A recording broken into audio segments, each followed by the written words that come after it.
Sumainyo ang Panginoon. At sumainyo rin. Ang mabuting balita ng Panginoon ayon kay San Mateo. Papuri sa iyo, Panginoon.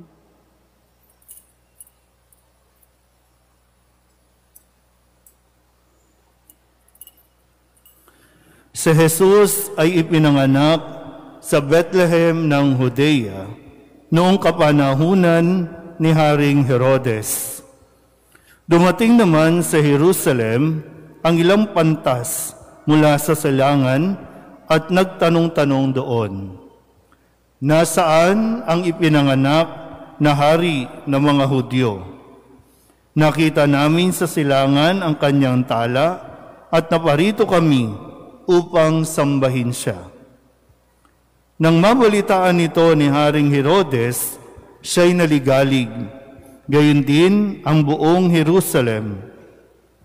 Kaya tinipon niya ang lahat ng punong saserdote at mga iskriba sa Israel at itinanong sa kanila kung saan ipinanganak ang Mesiyas.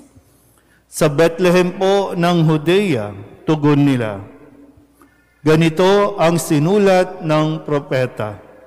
At ikaw, Bethlehem, sa lupain ng Huda, ay hindi nga huli sa mga pangunahing bayan ng Huda, sapagkat sa iyo lilitaw ang isang pinuno na mamamahala sa aking bayang Israel.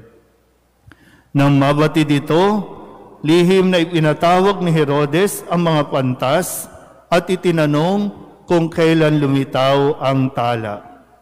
At pinalakad niya sila patungong Bethlehem matapos pagbilinan ng ganito.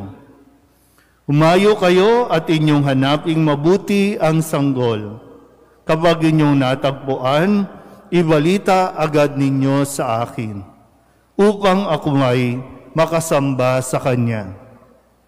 At lumakad na nga ang mga pantas. Muli silang pinangunahan ng talang nakita nila sa silangan hanggang sa sumapit ito sa tapat ng kinaroroonan ng bata. Gayon na lamang ang galak ng mga pantas nang makita ang tala.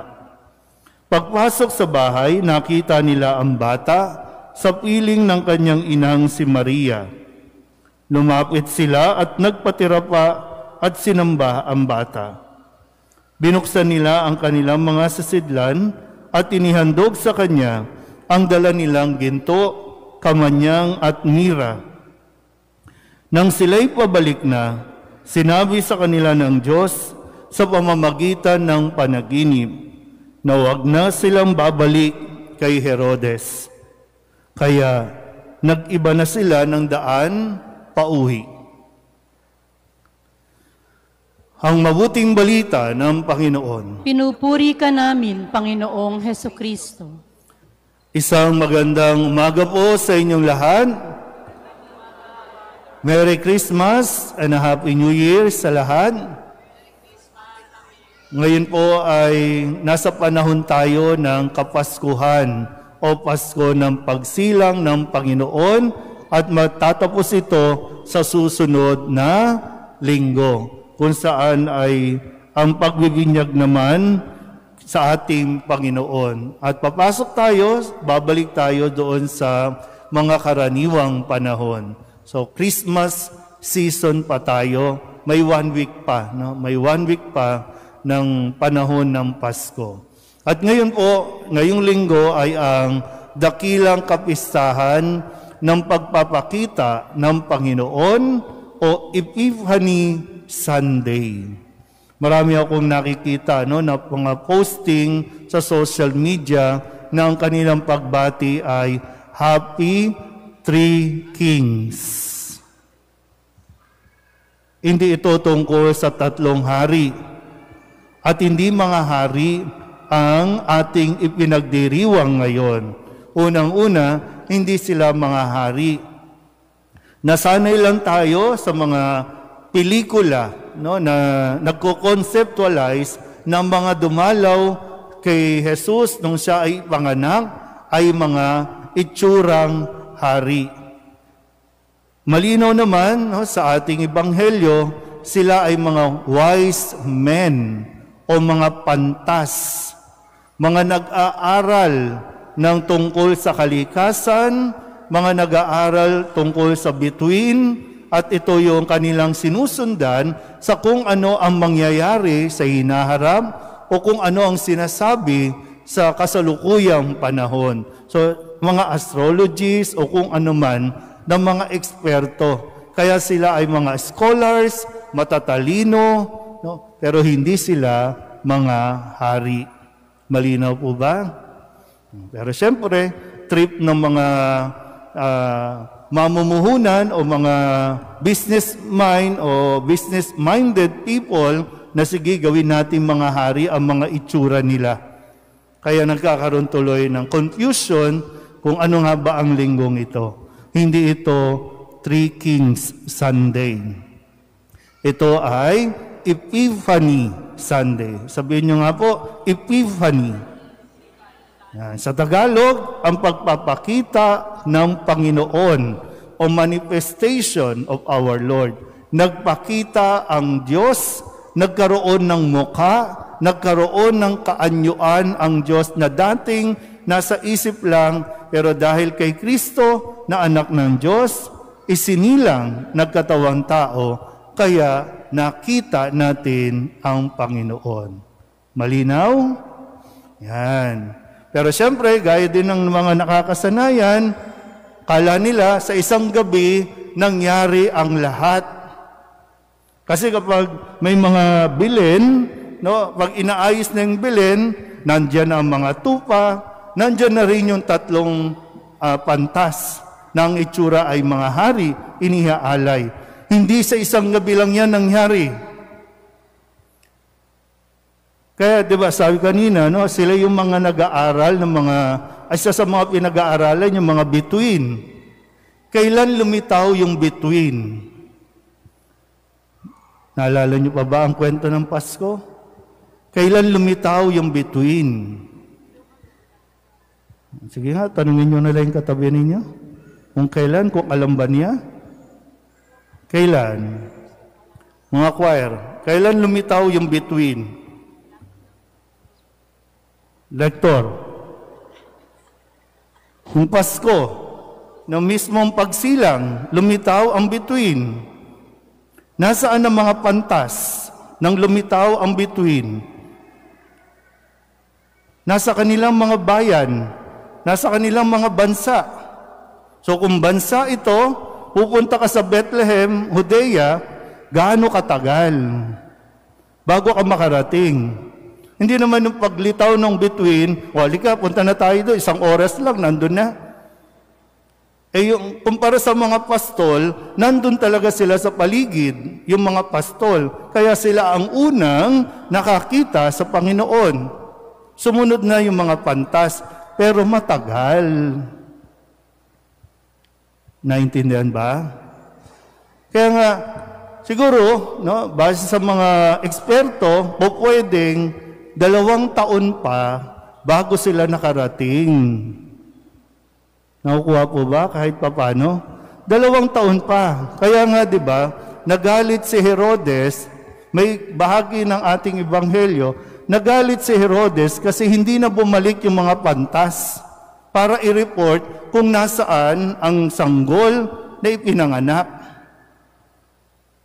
Eh nung makita ng mga pantas, ano ang description? Hindi na baby, hindi na sanggol.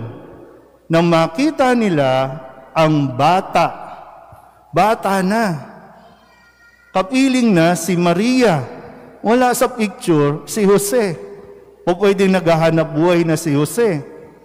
So nakita nila ang bata, kapiling ng kanyang ina, si Maria.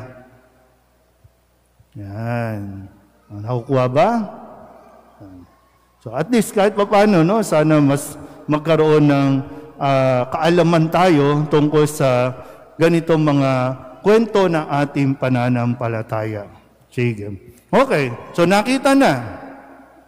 Ang mga wise men o mga pantas, hinanap nila kung saan isinilang, kung nasaan ang Mesiyas. Hinanap nila para sumamba. Ito yung mga matataas na yung katungkulan, katayuan sa lipunan, mga scholars na ito. Pero ang kanilang kaalaman na kumpleto nang makita nila ang tunay na karunungan, walang iba kundi si Jesus. Kaya kahit anong aral mo, kahit anong doktor o titles ang makuha mo, kahit ano pa yan, na pinakamataas ng mga, yung mga award, dahil sa iyong achievement, hanggat hindi mo nakikita ang Diyos, hindi ka talaga magkakaroon ng sinasabing kumpleto ka na sa kaalaman. At hindi mo rin makikita ang Panginoon kung punong-puno ka ng iyong sarili. Yung believe mo sa sarili, yung pagkilala mo sa sarili, hindi mo talaga makikita ang Diyos. Yan ang nangyari kay Herodes at sa kanyang grupo. Itong grupo ng mga pantas, anong ginawa? Bumaba sa kanilang kinaluluklukan. Umalis sa kanilang mga tinatawag na comfort zone. Okay na sila doon sa bansa nila eh. Kinikilala na sila doon.